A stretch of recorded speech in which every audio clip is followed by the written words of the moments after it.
it all behind you. I said, take down everything that stands in your way. Don't stop believing it'll work out again, my friend.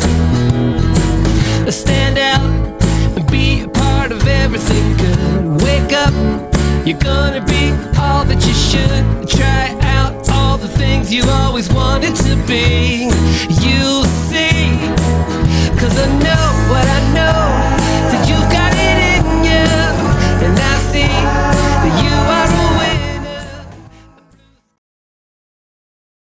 Questions for theists.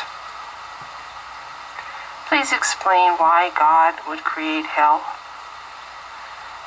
Please explain why God would create an angel, knowing ahead of time that the angel would fall and become a very evil force that would cause nothing but destruction and misery on the earth. Please explain why your all-knowing God, who can see the future, just didn't create humans right the first time. Please explain how an all-knowing God who can see the future can regret making humankind because of how corrupt it becomes. Didn't he know ahead of time when he made humankind that it would become corrupt? Please explain the moment that your God started to exist. And exactly who created your God? Does he have a creator? Or has he always just been there?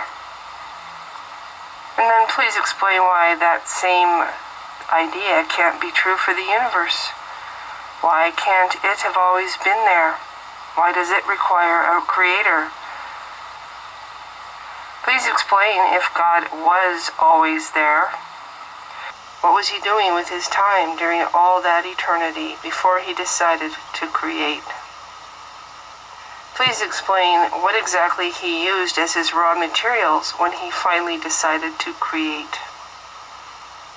If nothing existed except this God, where did the raw materials come from that he used to create things with? Or is it possible for your God to create things from absolutely nothing? And if that is true, please explain why it isn't possible for the forces of nature and gravity and various gases to also create things from nothing. Please explain why some Christians feel that prehistoric humans never existed because they never left any written records of themselves, and yet they believe Adam and Eve existed even though they also never left any written record of themselves, and all we have is a tall tale written thousands of years later. Please explain why the earliest Christians did not believe in a physical Jesus and in fact believed that Jesus lived only on the spiritual plane. Please explain why you feel that just because science doesn't know everything yet, that somehow is proof of your God. God exists. Why has he not created anything since the time of creation? Why is it that we see evolution all around us all the time, reflected in our technology and in our inventions and in our advancements as a society, but we don't see any evidence of fully mature animals popping into existence from the thin air? Nobody has seen this ever. Please explain how Christians who claim to be moral people are able to give their support to Donald Trump after he proudly bragged about his ability to sexually assault women because he is a star, and after how he bragged about his ability to ogle little girls in dressing rooms because he was the owner of the pageant. Please explain how Satan is God's enemy when we see in Job how Satan answers to God's commands, and in the future Satan will be punishing the people who do not follow God. Please explain why this one truth has created over 2,000 different interpretations of itself. Please explain how any truth would fear science or questioning or the desire to understand. Please explain how abortion is wrong, and yet your God ordered pregnant women to be cut open with swords.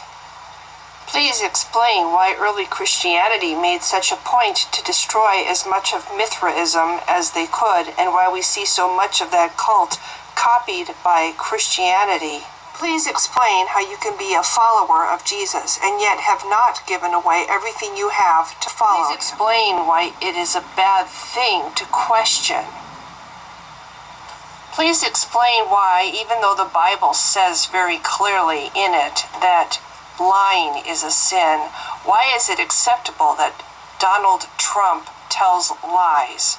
And why do you as a Christian continue to support a pathological liar? Please explain how it is a free gift, God's offer of salvation, and yet if people do not accept this free gift, they are destined to be tortured in a bad place for all eternity.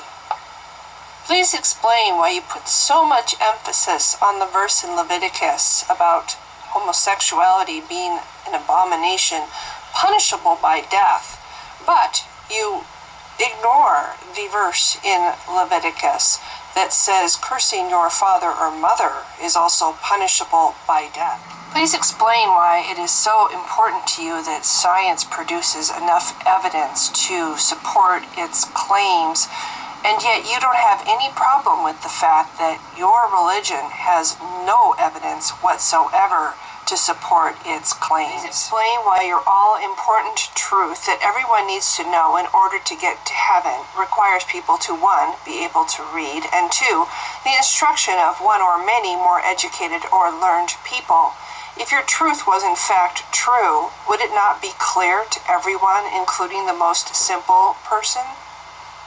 Please explain why you can consider yourself a good person and yet feel hatred or contempt for other people just because they have different colored skin than you. And lastly, please explain how an all-knowing God doesn't actually know what we're going to say before we say it, and what we're going to decide before we decide it, and where we're going to end up after we die, even before we are even born.